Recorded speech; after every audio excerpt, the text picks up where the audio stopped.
Hello, it's me, Lodit, ng Simple Recipe. Today, meron tayong bagong lulutuin ang buffalo wings. Sa isang lalagyan, ilagay ang manok at i-massage ng asin. At sa isang bowl, maglagay ng crispy fry, harina at ground pepper.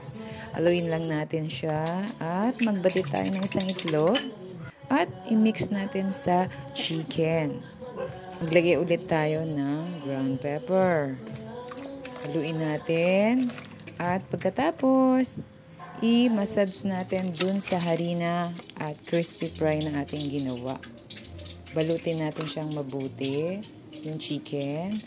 At habang binabalot natin ito, napapainit na ako ng mantika. Ayan, mainit na pwede nating i-fry ang manok. At hintay natin siyang mag-golden brown. Ayan. At kung hindi pa gaanong luto, baliktayin pa natin para mas sure tayo na luto na ang manok. At kapag nakita na natin na luto na yung manok, pwede natin ilagay sa strainer para maalis yung excess oil.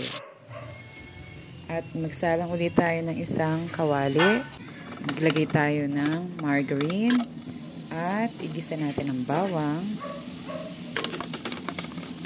At pagkatapos, maglagay tayo ng ketchup. Ayan. Yung sweet and spicy. Mas maganda. Haluin lang natin siyang mabuti. At maghiwa na rin ako ng green pepper para mas medyo may anghang.